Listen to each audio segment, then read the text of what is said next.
Welcome back, everybody, to another episode of Eagles Latest on Fan Arch. I'm your host, Blake McQueary. Guys, it is Thursday. You know what that means? Game day. We have some stuff to talk about, of course, because it is game day against the Dallas Cowboys, season opener for the Philadelphia Eagles. First up, what we have is a cornerback trade. We're going to get into the game and all of that just a little bit later. Just bear with me here, though. I've talked about this just a little bit, and it's a cornerback trade. I told everybody, I've told you guys, do not be surprised if Howie Roseman goes and explores a cornerback via trade because of the cornerback battle that the Philadelphia Eagles have had all preseason, all offseason. It hasn't gone the best that it should have been. They still have not announced a starter for tonight's game. Obviously, you guys will see that tonight. I have my opinions. I have my predictions on who will be starter. We will get into that later, but we're going to get into this quarterback trade. All right. This came from Bleacher Report, okay? And I'm not going to lie, I kind of like the trade. I'm not going to say I really like the trade. I kind of like the trade, though. It makes a little bit of sense. I think it would be a good one for the Eagles. That is Gavin Newsom II from the Cleveland Browns. His projected trade value is a conditional 2026 fourth-round pick. Now, we know Howie Roseman and the Eagles have carried a lot of 2026 picks. Obviously, they got some back in the John Mechie trade. They got a few more back. Now, that would be something they would have no problem moving for a guy like Newsom, I think. Now, in terms of Newsom's value with the Cleveland Browns, Martin Emerson Jr., he is out for the year for the Cleveland Browns with a torn Achilles.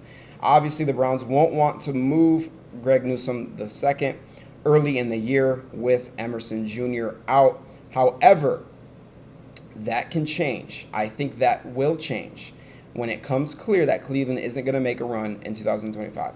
Obviously, everybody expects Cleveland to not make a huge run this season. They are not going to be the best of football teams that we see in the NFL. Newsome is set to play on his fifth-year option, and he will be a free agent in 2026. That is the downside for Newsome, though, as well. Trading for Newsome, obviously, he's going to be on a fifth-year option. He will be a free agent after the season is over. He's played well at times for the Browns, though. He's allowed an opposing passer rating of just 74.8 in 2023, but it's not enough to earn a lucrative extension from the Browns. I don't see the Browns extending him. I think after this year, if it's not during the season, if it's not a trade, I definitely see Cleveland and Newsome parting ways, him moving on to a new location. Newsome's best season came in 2023. In that year, he had 49 total tackles, 14 pass deflections, and 2 interceptions. One was a pick six on his career. He's totaled 155 total tackles, 35 pass deflections, and 3 interceptions. Obviously, injuries have also prevented Newsome, the 25-year-old, my apologies, from playing more than 15 games in any one season. He has not played more than 15 games in a season. I think the max amount he's played is 15 games. That was in 2022. Now, given Cleveland's need to rebuild, obviously they are in a rebuild mode right now. After this year, they are going to be more on the cusp of a rebuild. Not just quite there yet, but any possible chase a quarterback. They may possibly chase a quarterback in the 2026 draft. My apologies. I don't think they will. Obviously, Shadir Sanders, Dylan Gabriel, 2 quarterbacks that they drafted this past year. But Newsome should be available for the right price. And I think a 2026 fourth-round pick, Howie Roseman would have no problem throwing that to the Cleveland Browns for Newsome. Expect him, obviously now, with his new deal, things like that. I don't know how all of that will work. I think he could command a little bit less than what the Kansas City Chiefs got L'Jarius Sneed for last offseason. But watch out for that. I think Newsome can be a very good trade asset for the Eagles. Obviously, he's a young guy. He's only been in the league for about 4 years now. He's going on to his 5th year, still on that rookie deal. Like I said, he's on a fifth-year option. He'll be a free agent this upcoming offseason. I think it makes just a whole bunch of sense for the Eagles to do that. Obviously, there's still some things to see in terms of who wins the quarterback, who is announced the cornerback starter tonight for the Dallas Cowboys game. Obviously, again, you have to see how that person plays out, how they perform, things like that. If it doesn't end up well for the Eagles, I could see them going and grabbing Newsome. Now, we are going to move on to who is going to win that battle. Who you guys see starting tonight? Obviously, a major key in this game is who is going to be at the number 2 cornerback position. I think it's going to be Adoree Jackson. I think he has won the job. I think everybody in the building, I think everybody who is covering the team, I think fans, I think a lot of people expect Adoree Jackson to be the starter. I know they have not announced the starter yet, but I've been saying it for a couple weeks now. I think it will be Adoree Jackson. So, looking at the matchup, we're going to go with Adoree Jackson. Now,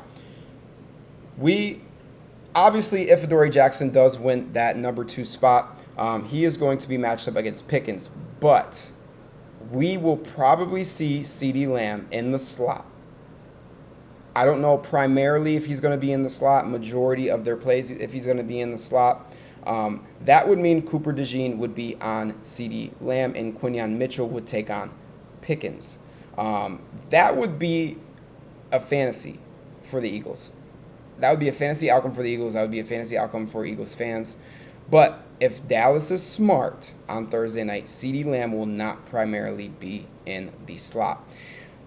Obviously, I think they should. I think they will probably start out with CeeDee in the slot. But if they are smart, they will test Adoree Jackson to the final whistle. And they will move CeeDee Lamb out of the slot position so that Cooper DeJean is not guarding him. So, if that is going to happen, I think it may happen. I don't know Gallus's game plan, but if they are smart enough to pick that up, obviously they're going to do that. This matchup should be the number one thing fans are paying attention to during the game. Adoree Jackson on George Pickens. Jackson obviously absolutely needs to show he is worthy enough of this starting spot. I think Jackson is going to be worthy enough. I think he might shock a lot of people. I just feel like Fangio knows what he's doing at the end of the day. Like, we have to be real with ourselves here. Fangio knows exactly what he's doing. I mean, obviously, if Jackson has a terrible game, even a bad game, not even a terrible game, he will probably get pulled for Bennett. You could see Jacorian Bennett in there just a little bit if Jackson is not playing well. Definitely could be at risk of losing that spot. Like I said, just talked about a quarterback trade going to get Greg Newsome. I think in that situation right there, they could explore that. After game 1, I don't know. It's just game 1. I think they could wait just maybe 2-3 games. Obviously, that Kansas City Chiefs game, that's right after the Dallas game, week 2.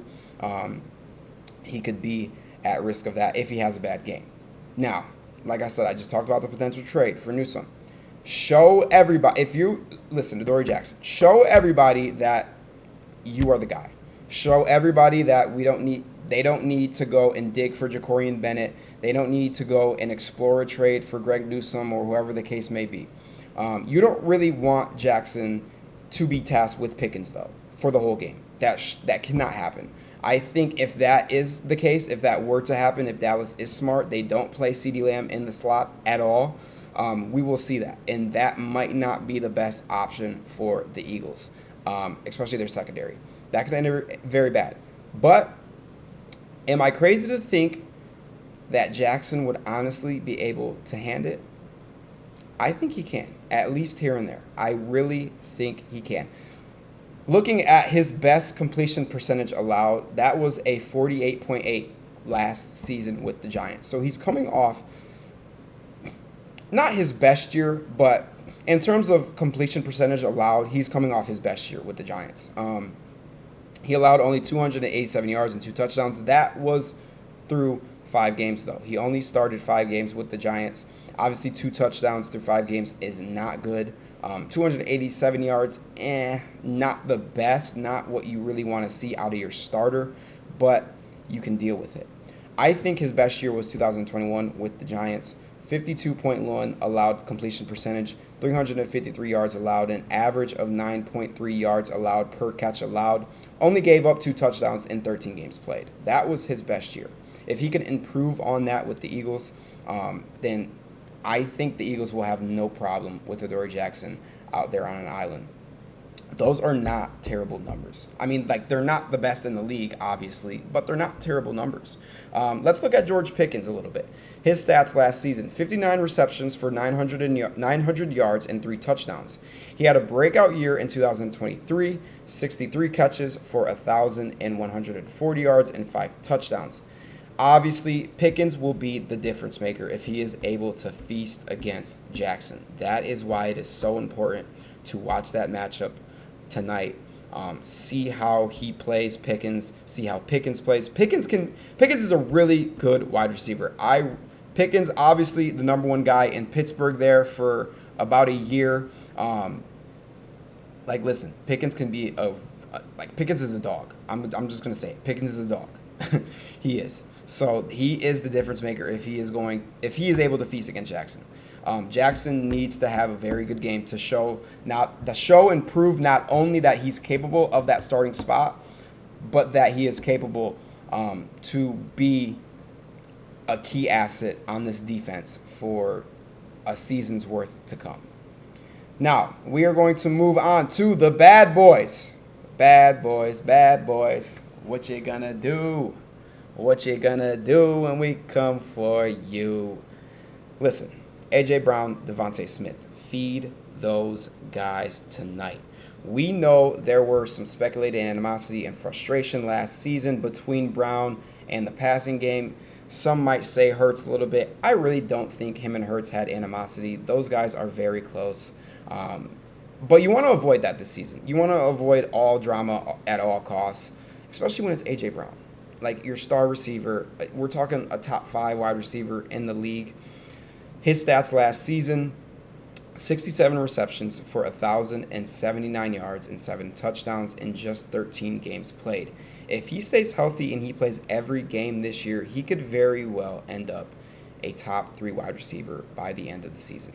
There is no doubt about that. Brown's consistency is what makes him great. He's had 5 1,000-yard seasons in just 6 seasons played, and a 1,000-yard season in each year he's played in Philly so far. That's 3 years. So obviously, he's the number 1 guy here. We all know that. Just get him the ball. Just feed him. That's all you got to do. As well as Devontae Smith. Look at his stats last season: 68 receptions for 833 yards and 8 touchdowns in just 13 games played. In 4 seasons played, he had 2 of those were 1,000-yard seasons. Devontae Smith is a great number 2 option. Devontae Smith can't. This is another guy like Pickens. This is another guy that can be a number 1 wide receiver on a lot of teams in the NFL. This offense is so versatile because of these 2. Now, ESPN's First Take, they had a segment. I believe it was yesterday morning. Does Saquon have to have another historic season for the Eagles to reach the Super Bowl? Listen, okay, what we saw from Saquon was great. I've talked about it a few episodes ago. What we've seen from Saquon was great. You don't want to repeat 345 touches again this year. To avoid that, you feed Brown and Smith. The passing game has to be reliable. It has to be effective. It has to be very, very good. Like I said, I've talked about taking the load a little bit off of Saquon's shoulders this year. This is how you do it. You feed the bad boys. A.J. Brown, Devontae Smith. Get them incorporated. You know, I mean, listen, it's not to mention, like, Hurts should be out for vengeance this year. After all the disrespect that was thrown his way this offseason, saying he's not this, he's not that, he can't do this, he can't do that, he's just a game manager. He should want to be throwing the ball more and more. He should be wanting to pick apart defenses. He should be wanting to just absolutely dismantle every defense that comes his way. Not saying you don't give Saquon the ball. Obviously, you give Saquon the ball. But the passing game, improve it this year. Let's see what we can, get out of Jalen Hurts coming off of an offseason where he was very highly disrespected. Now, for our last segment today, we are going to look at some betting lines for tonight's game. All of my bettors out there, if you guys, want to throw money on tonight's game, I'm going to give you a few lines. I'm going to look at, a good amount of lines. I'll look at a good amount of lines for you guys tonight. This is going to be fueled by FanDuel. I'm going to look at the lines on FanDuel and give you guys what I think you should take and what you shouldn't take, what you should stay away with. Obviously, I've given my prediction on tonight's game. I think the Eagles are going to win. I think this is an easy win for the Eagles. Obviously, what Dallas has gone through this offseason, losing Micah Parsons, things like that, all of the animosity in that building with that team, with Jerry Jones, their owner. I think this is an easy win for the Eagles tonight. But we are going to get into a few lines.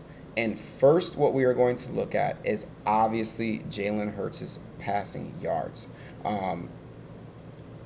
Well, no. Let me back up a little bit. I'm going to look at the spread here because I'm going to give you guys a score prediction. The spread is 8.5. All right. The Eagles obviously favored by 8.5 points. Take that. Take the spread. I think my final score prediction for tonight: Philly 27, Dallas 10. Take the spread. Over under 47.5. I think it stays just under. I really don't. I can see Philly scoring like around 30. I just don't see Dallas scoring over 10 points. I don't think that over is enough. I would take the under on that.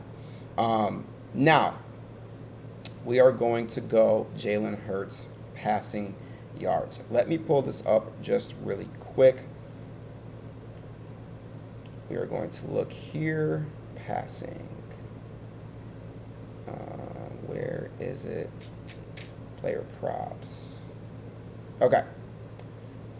Jalen Hurts over, under. Actually, we're going to go alt passing yards here. He's at 200 plus for minus 162. I would take that over. I would absolutely take that over. I just talked about the passing game, getting those guys more incorporated. I think Jalen Hurts wants to throw the ball a lot this season. I would take that over in a heartbeat. Now, let's look at Saquon Barkley just a little bit.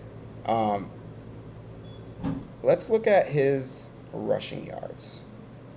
Saquon Barkley, alt rushing yards.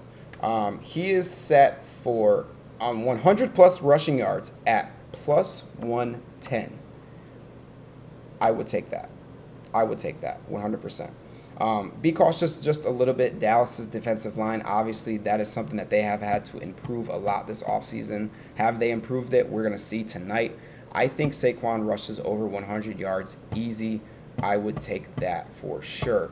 Now we're going to go A.J. Brown, alt receiving yards. He is set for 70 plus at minus 112. I think that is the perfect line right there for A.J. Brown. You don't want to go too much with A.J. Brown. Obviously, like, this guy can go for 100 every single game. It just depends on how the pass game goes. It depends on, how the offense is flowing, how much they're feeding Saquon, what the Dallas defense is giving them. I think 70 yards is perfect for A.J. Brown. I would take that, obviously, at minus 112. And then Devontae Smith. Devontae Smith, I would take. He's set for 50 plus at minus 138. I think that is the perfect line to take for Devontae Smith. Obviously, you don't want to go over, I would say, 80 yards with Devontae. It depends on how they distribute the ball between him and Brown. I think 50 at minus 138 is perfect. Dallas Goedert. Goddard, obviously, he is due for a couple of receptions. I wouldn't take his yards, but receptions. I would take 3 plus at minus 290. 4 is just a little risky. There were games last year, obviously, where he had 4. There were games last year he had 2, 3. I think 3 is perfect at minus 290. I wouldn't risk it at 4. I think Devontae Smith and A.J. Brown, like I just talked about, are going to be guys that they get involved a lot this game. Now, moving to touchdowns. Who is going to score the rock for the Philadelphia Eagles? I think Jalen Hurts at -165. We know there's going to be a tush push. They literally just signed a deal with Dude Wipes to sponsor the play. It's going to happen. They're going to get on goal line. They're going to run the tush push. Jalen Hurts is going to get in the end zone. That is a -165 odds. Take that. Take that 100%. I think A.J. Brown at +150, I would take that as well. I can see A.J. Brown getting in the end zone for the Eagles. And then one other that I will take just very quickly is Saquon Barkley at -210. So those are your props. Once again, my score prediction, Philly 27, Dallas 10. I think the Eagles move on to 1-0 after tonight's game, and they move on to Kansas City undefeated, starting the season off right. That is all we have for you guys today. As always, stay tuned with Eagles Latest on FanArch. Like, comment, subscribe, and we'll see you guys next time.